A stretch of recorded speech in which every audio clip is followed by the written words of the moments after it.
আসসালামু আলাইকুম দর্শক, লন্ডন থেকে কাজী হেমায়েতুদ্দিন মিশন। আসসালামু আলাইকুম প্রিয় দর্শক, একটি খুবই গুরুতর সংবাদ এবং একই সঙ্গে উদ্বেগের, আতঙ্কের। নিঃসন্দেহে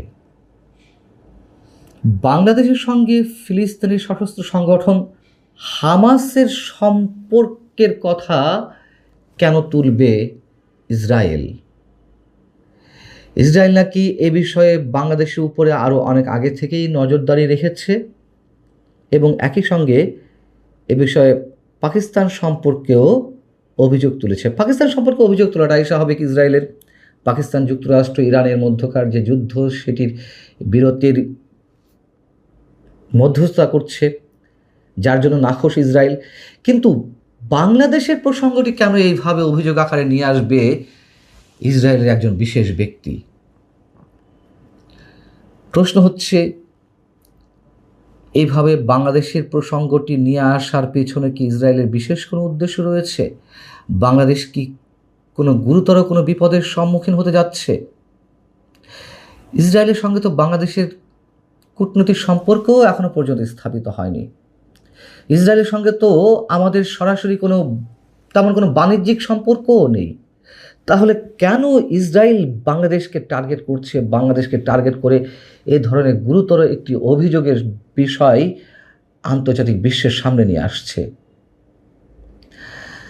ভারতে ইসরায়েলের রাষ্ট্রদূত রিভেন আজার তিনি অভিযোগ তুলেছেন, বাংলাদেশ ও পাকিস্তানে ফিলিস্তিনি স্বাধীনতাকামী সংগঠন হামাসের তৎপরতা বিস্তার লাভ করছে।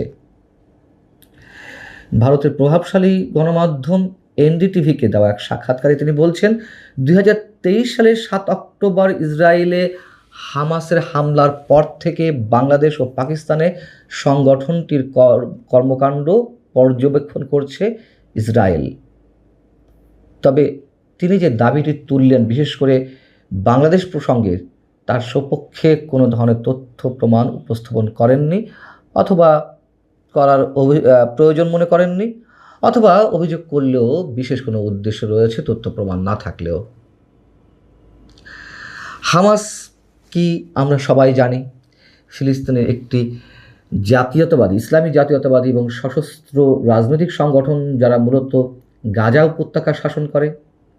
1927 সালে ফিলিস্তিনের যে প্রথম গণ অভ্যুত্থান সংঘটিত হয়েছিল, সেই সময় সুন্নি ইসলামপন্থী দল মিশরের যে ব্রাদারহুড, তার শাখা হিসেবে এটি প্রতিষ্ঠিত হয় এবং ফিলিস্তিনের পুরো ভূখণ্ডে একটি স্বাধীন ইসলামী রাষ্ট্র প্রতিষ্ঠা করার পাশাপাশি ইসরায়েলি দখলদারিত্বের বিরুদ্ধে সশস্ত্র সংগ্রাম পরিচালনা করাই হামাসের মূল উদ্দেশ্য এবং মূল কার্যক্রম।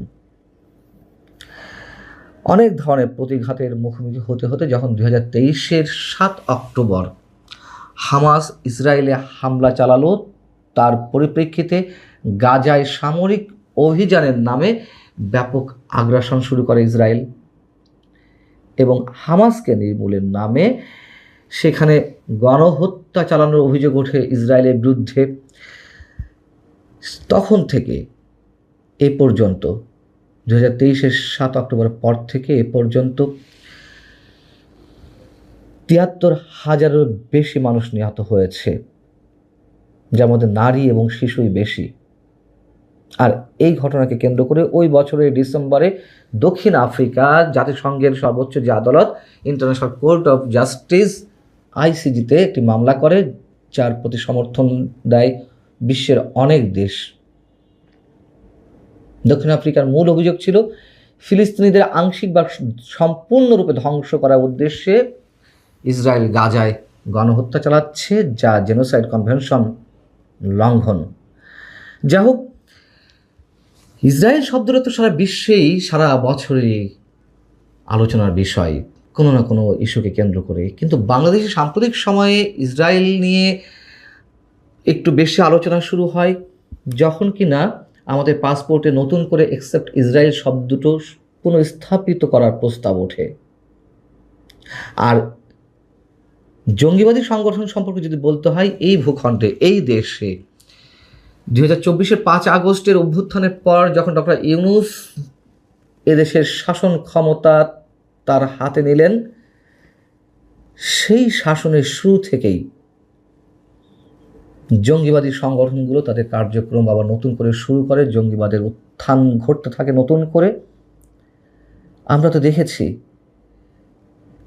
যত্রতত্র যেখানে সেখানে মিছিলে পর মিছিলে আন্তর্জাতিক সন্ত্রাসী সংগঠন, জঙ্গি সংগঠন আইসিসের কালো পতাকা উত্তোলনের ঘটনা, মৌলবাদী সাম্প্রদায়িক গোষ্ঠীগুলোর যে আস্ফালন, তার মধ্য দিয়ে মপতন্ত্র কায়েম দেখেছি তো আমরা। এবং ডক্টর ইউনূস ক্ষমতা আসা আগে এদেশে আনসার আল ইসলাম, হরকতুল জিহাদ, জেএমবির মতন জঙ্গিবাদী সংগঠনগুলো যে নিষিদ্ধ করা হয়েছিল, তারা আবার নতুন রূপে নতুন নামে আত্মপ্রকাশ করতে থাকে, বিভিন্ন কার্যক্রম শুরু করতে থাকে। এগুলো সবই সত্য। এবং এই সব সংগঠনের সঙ্গে পাকিস্তানের লস্করে তৈয়বা সহ আরও বিভিন্ন জঙ্গি সংগঠনের এক ধরনের সম্পৃক্ততা রয়েছে। সে বিষয়ে নানান ধরনের গণমাধ্যমে বিভিন্ন রিপোর্টিং উঠে আসে। কিন্তু হামাসের যে কোনো প্রকারের কোনো ধরনের সম্পৃক্ততা আছে তা তো আমরা এর আগে দেখিনি। যদিও পাকিস্তানে হামাসের বিভিন্ন পর্যায়ের নেতাদের উপস্থিতি আমরা দেখেছি, সে দেশের জঙ্গি সংগঠনগুলোর সঙ্গে হামাসের এক ধরনের সম্পৃক্ততার কথা আন্তর্জাতিক বিভিন্ন রিপোর্টিং উঠে এসেছে। এই সবই সত্য। কিন্তু বাংলাদেশ প্রসঙ্গে কেন ইসরায়েলের রাষ্ট্রদূত, ভারতেও ইসরায়েলের রাষ্ট্রদূত হঠাৎ করে এই প্রসঙ্গে কথা বলতে গেলেন? আমাদের এখানে জঙ্গিবাদী সংগঠন সম্পর্কে বর্তমান বিএনপি সরকারের নীতি নির্ধারণী পর্যায়ে যারা আছেন তাদের মধ্যেও এক ধরনের দ্বিমত আছে। কেউ বলেন যে জঙ্গিবাদী সংগঠনের অস্তিত্ব আছে, কেউ বলে যে অস্তিত্ব নেই, সেটি ভিন্ন বিষয়। এই কথা তো চরম সত্য যে এই জঙ্গিবাদী কার্যক্রমের ধোঁয়া তুলে ইসলামপন্থী বিভিন্ন দেশে যুক্তরাষ্ট্র সামরিক ঘাঁটি গেড়েছে।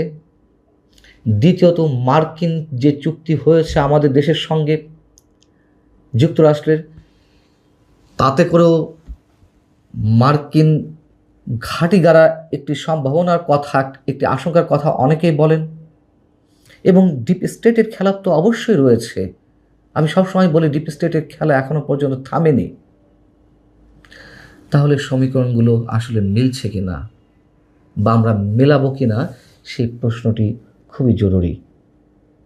এবং সবশেষে আরও একটা কথা বলি, হামাস সম্পর্কে আন্তর্জাতিক যে দৃষ্টিভঙ্গি, বিশেষ করে যুক্তরাষ্ট্র সহ ইউরোপীয় ইউনিয়নের অনেক দেশ, তারা জঙ্গি সংগঠন হিসেবে ট্রিট করে এবং তারা ব্ল্যাক লিস্ট করে রেখেছে হামাসকে। আর এই সব দেশেই আমাদের অর্থনীতি যেই বিষয়টির উপরে দাঁড়িয়ে আছে, সেই গার্মেন্টস পণ্য রপ্তানি হয় এইসব দেশগুলোতেই বেশি। তাহলে আসলে কোন ধরনের বিপদের সম্মুখীন হতে যাচ্ছে বাংলাদেশ? ভারতে ইসরায়েলের রাষ্ট্রদূতের বক্তব্য, তার এই বক্তব্যের বাস্তব কোনো ভিত্তি থাকুক আর না থাকুক, বিশেষ কোনো উদ্দেশ্য ছাড়া বাংলাদেশের নামটি তিনি এমনি এমনি নিয়ে আসেননি। তার এই বক্তব্যকে উড়িয়ে দেওয়ার কোনো কারণ নেই। নমস্কার, আমি তরুণ ঘোষ। 20 মিনিটের বৈঠক 23 মিনিটে শেষ হলো। এই 23 মিনিটে যেটা লেগেছে সেটা হচ্ছে ট্রাম্পের জন্য। ট্রাম্প একটু দেরিতে প্রবেশ করেছেন। দেরিতে ঢুকে তিনি বিষয়টাকে হালকা করার জন্য প্রথমেই তিনি মোদির সঙ্গে একটা যোগ করে বলেন, I am the boss. Modi মিচকি হাসেন। তারপর উনি বলেন যে Modi is a calm and composed and incredibly influential. He is a total killer. I am not like him. Just look at him. He is an angel. খুব তেল মেরেছে মোদিকে, কিন্তু মোদি তো গলার পাত্র নন। আচ্ছা, বলে দিই আপনাদের, এই যে এতগুলো দেশ, ব্রিটেন, ফ্রান্স, জার্মানি, ইটালি, এটা যারা উপস্থিত ছিলেন তারা কেউ কিন্তু টু শব্দ করেনি। কিন্তু মোদি প্রথম থেকেই ব্যাট চালিয়ে খেলতে শুরু করেছেন। উনি প্রথমে যখন প্রারম্ভিক ভাষণ যখন হয় তখনই উনি বাংলাদেশের নাম না করে, তার আগে যখন ট্রাম্পের বক্তৃতা হয়ে গেছে, অধিবেশনের বক্তৃতা হয়ে গেছে, সেখানে তিনি দক্ষিণ পূর্ব এশিয়ায় শান্তির কথা বলেছেন, বিশেষ করে ইরান। তো মোদিজির টার্ম এলে মোদিজি তখন বলেন যে দেখুন, ট্রাস্ট এমন একটা বস্তু, ট্রাস্ট ডেফিসিট হয়ে গেলে পয়সা দিয়ে কেনা যায় না। আপনি পয়সা দিয়ে তেল পাবেন, খনিজ পদার্থ পাবেন, খাদ্য পাবেন, বিদ্যুৎ পাবেন, প্রাকৃতিক গ্যাস পাবেন, সবকিছু পাবেন, কিন্তু বিশ্বাসের স্তর যদি নেমে যায়, ট্রাস্ট ডেফিসিট যদি হয়ে যায়, সেই ট্রাস্ট ডেফিসিট আর করা যায় না। তারপরে উনি বলেন, সাংবাদিক সম্মেলনে উনি বলেন যে অনেকটা প্যাকের মতো, দক্ষিণ পূর্ব এশিয়ায় আপনি শান্তি স্থাপনের জন্য যা করেছেন তা অভিনব কাজ। আপনার তার সেটা সব প্রশংসার দাবি রাখে। এখন ট্রাম্প সেটা, এই যে তুতিয়া ট্রাম্প, তুতিয়া মানে বোঝেন তো, তুতিয়া ট্রাম্প, তিনি বুঝলেন কি বুঝলেন না আমি তো জানি না, তিনি উল্টার হাতটা এগিয়ে দিলেন মোদির দিকে, বলছেন কিলার কিলার কিলার। মানে কতভাবে প্রেইজ করা যায় মোদিকে। তারপর মোদিকে সাক্ষী রেখে নিজে কি কি করেছেন শান্তি স্থাপনের জন্য পৃথিবীতে, তার একটা লম্বা একটা খতিয়ান পেশ করেন, এবং প্রত্যেকটাতে মোদির দিকে চেয়ে দেখিয়ে মোদিকে সাক্ষী মানেন। মোদি কিন্তু চুপ, মোদি কিন্তু কোনো কথা বলেননি। মোদি শুধু একটাই কথা বলেছেন, যতক্ষণ না এই ট্রাস্ট তৈরি হবে ততক্ষণ পর্যন্ত বিশ্বে শান্তি আসবে না। একে অপরের ওপরে ট্রাস্টটা হলো সব থেকে বড় ব্যাপার। আর একটার উপরে উনি জোর দিয়েছেন, সেটা হচ্ছে হরমুজ প্রণালী। হরমুজ প্রণালীতে আমাদের 1 লক্ষ জাহাজ প্রতি বছর যাতায়াত করে। সেই হরমুজ প্রণালী যদি ফ্রি অ্যান্ড না ফ্লেক্সিবল না হয়, তাহলে পরে কি হবে, বিশ্বে বাণিজ্য যেটা আছে, বিশ্ব বাণিজ্য ব্যবস্থা ভেঙে পড়বে। সুতরাং হরমুজ প্রণালীর ব্যাপারে নজর দেওয়া হোক এবং হরমুজ প্রণালীকে ফ্রি করার উদ্যোগ নেওয়া হোক, সেটাই হবে আসল শান্তি প্রতিষ্ঠা। আবার ঠুকে দিলেন। এই যখন বড় বড় বাতেলা মারছেন, তখন আমাদের দিল্লি দূরদর্শনের এক সাংবাদিক, তিনি একটা অপ্রিয় প্রশ্ন করে ফেলেন। তিনি বলেন, আপনি তো দারুণ কাজ করছেন, সব দিকে বলো খুব তুলেছেন, আপনি দারুণ কাজ করছেন একদম পুরো বিশ্ব দুনিয়ায় শান্তি স্থাপনের জন্য, কিন্তু একটা কথার উত্তর দিন মিস্টার প্রেসিডেন্ট, আমাদের নিরীহ ভারতীয় নাবিক যে এতগুলো মারা গেল আপনার মিসাইলের আঘাতে, তার জন্য কি জবাব দেবেন? প্রথমে থতমত খেয়ে গেছেন। তাও বলেন, I like this man, I like this man. He asked a right question. আমি ব্যাপারটা আমি শুনেছি, নিজেকে সামনে নিয়ে তখন আমি ব্যাপারটা শুনেছি। আবার মোদির দিকে তাকিয়ে বলেন, আমি গিয়ে খবর নিচ্ছি এবং যথাযথ ব্যবস্থা নেব, এবং আর ভবিষ্যতে যদি না হয় তার জন্য আমি সমস্ত রকম ব্যবস্থা নেব। তারপরেও ট্রাম্প বলেন যে আমি তো ভারতের সঙ্গে সবসময় আছি, আজ যদি কেউ ভারতের কোনো আক্রমণ নেমে আসে, তখন কিন্তু প্রথম হিসেবে আমরা, এই আমেরিকা প্রথম গিয়ে ভারতের পাশে দাঁড়াবে। আসলে চীনের প্রসঙ্গ তুলছেন উনি। চীন যদি আক্রমণ করে বা আপনি একটু চীনে আক্রমণ করুন, আমরা আপনাকে সাহায্য করব। মোদিজি বলেছেন যে আমাদের মধ্যে তো কোনো সমস্যা নেই, পার্শ্ববর্তী রাষ্ট্রের মধ্যে সমস্যা নেই, একটি সমস্যা আছে, সেই সমস্যা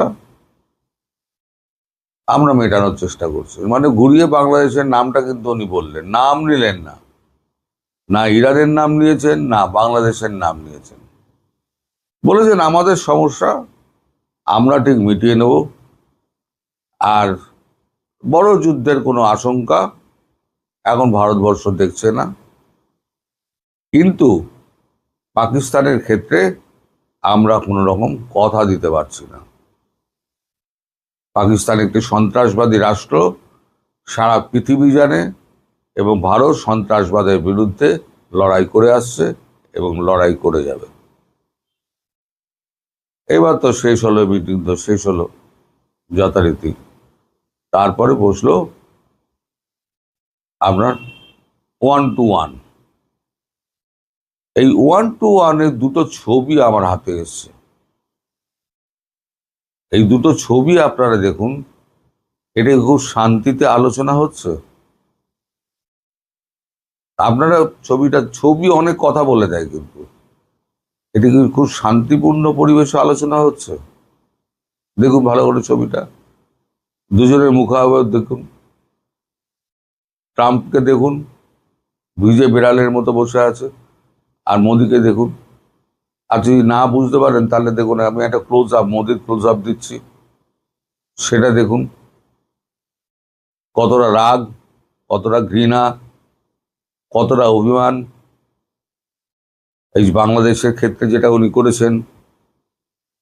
আবার ঘুরিয়ে বাংলাদেশের কথা উনি তুলতে গেছিলেন, কিন্তু মোদিজি তুলতেই দেননি। আমাদের সমস্যা আমরা মিটিয়ে নেব। ইরানের সঙ্গে আপনার কি হচ্ছে নাম করেননি, সাউথ ইস্ট এশিয়ায় আপনি খুব সুন্দর শান্তি স্থাপন করছেন, তার জন্য আমরা আপনাকে ধন্যবাদ জানাচ্ছি। আসলে শান্তি কি স্থাপন করছেন সে তো ট্রাম্প তো জানে। তুতিয়া যদি বুঝতে পারে তবে তো তুতিয়াকে তো বলবো যে অন্য কথা, চয়ের জায়গায় ত বসাবো, চয়ের জায়গায় তয়ের জায়গায় চ বসাবো, চয়ের জায়গায় অন্ত্যেষ্ট আকার বসাবো, সে তো পরের কথা। আপাতত তো তুতিয়া। কারণ আপনি কখনো বলছেন যে চুক্তি হয়ে গেছে, আবার গতকালকে ফ্লোরে দাঁড়িয়ে আপনি বললেন যে আমার কথা না শুনলে পরে আমি কোনো চুক্তিতে যাব না, চুক্তি ফেলে দেবো। একবার বলছেন চুক্তি হয়ে গেছে, একবার বলছেন ফেলে দেবো। আপনার মার্কো রুবিও, আপনার যে বিদেশমন্ত্রী, তিনি বলছেন আমি কোনো চুক্তির কথা জানি না। ইরান বলছে চুক্তি যদি হয়ে থাকে তাহলে ভাই কোথায় চুক্তি? তাহলে চুক্তিটা তো কোথায়? আরাগাচির সঙ্গে নাকি চুক্তি হয়েছে। আরাগাচি বিদেশমন্ত্রী, আরাগাচিকে প্রেসিডেন্টের সঙ্গে চুক্তি হয়েছে? হয়নি। ধর্মীয় নেতার সঙ্গে চুক্তি হয়েছে? হয়নি। আসলে কোনো চুক্তিই হয়নি, কারণ ইসরায়েল বেঁকে বসেছে, আর ইসরায়েলের অনুমতি ছাড়া আমেরিকা এক পা এগোতে পারবে না। সব ইন্ডাস্ট্রি ইসরায়েলের হাতের মুঠোয় আছে। কালকে ওই জন্য বলেছিলাম, ইসরায়েল যদি মনে করে যে ট্রাম্পকে টাইট দেবে, তাহলে ইসরায়েল কিন্তু 2-3 বছরের মধ্যে আমেরিকাকে টাইট দিয়ে শেষ করে দিতে পারবে। সমস্ত ইন্ডাস্ট্রিকে উনি অন্য দেশে, ভারতে নয় অন্য দেশে উনি ট্রান্সফার করে দেবেন ধীরে ধীরে, পর্যায়ক্রমে। ফলে ইসরায়েলের পয়সার অভাব নেই, ইসরায়েলের তেলের অভাব নেই, ইসরায়েল কিন্তু লড়ে যাবে, আর ইরানও ছাড়বে না। ফলে এই যে শান্তি চুক্তির যে প্রচেষ্টাটা উনি করছেন না, এই শান্তি চুক্তি হবে না। আর বাংলাদেশের ব্যাপারে উনি যা লেবড়ে দিয়েছেন, সেই বাংলাদেশকে উনি অন্তত ঠিক করতে পারবেন না। যা ঠিক করবে ভারতবর্ষই ঠিক করবে, তা পরিষ্কার বলে দিয়েছি। যা করার আমরাই করব, আপনাকে এই ব্যাপারে আর সাহায্য করতে হবে না।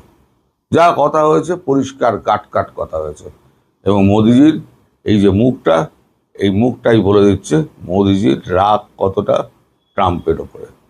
একটা ছবি 1 লাখ কথা বলে যায়।